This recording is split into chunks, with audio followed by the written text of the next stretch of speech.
Magandang buhay po sa ating lahat. Papakita ko lang sa inyo yung aking almusal ngayong umaga. Nagprito po ako ng saging at pakilasa ko bagahoy. Napakasarap kumain ng pritong saging ngayong araw na ito. Hindi naman ho siguro ako naglilihi. Yun yan ho, ako nakapaniba ng saging sa palengke kahapon. Kaya ang ginawa ko, tinalupang ko ta aking ginayat sa 3 ang bawat isa. Kaya ayan, meron tayong ipiprito ngayon. Mas masarap ito kaysa sa pandesal na napakakaliliit. Kasarap gahuna rin kasama ng kape. Ay siya, kung kayo ho'y nangangain na rin, kayo ho'y kumarne at kayo ay makapangain, makapag-almusal tayo. Pero baka naman ho, pwede kayo na magdala ng kape. Ayan, tingnan ninyo, ay napakaganda ho ng saging natin, ay kakainin sa almusal. Ay tunay namang ari, tama sa mainit na kape. Siguro naman ho, ari, pwede na.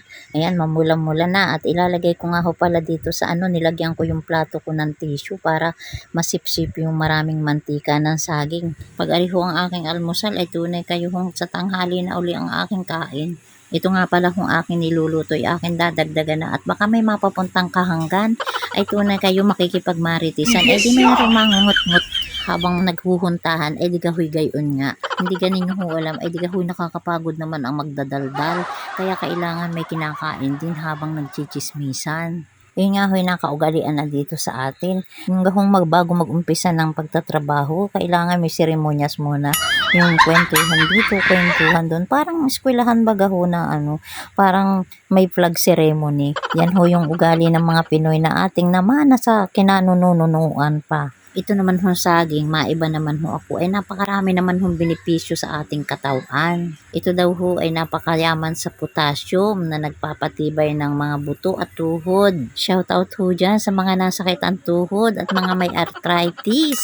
Mayaman din ho ito sa vitamins A, B, C, D. Ewan ko lang ho kung may letter D.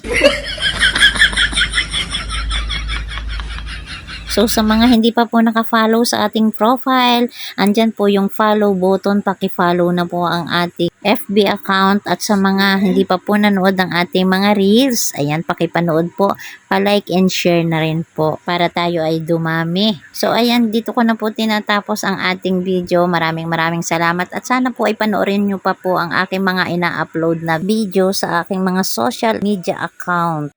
Thank you for watching. Bye!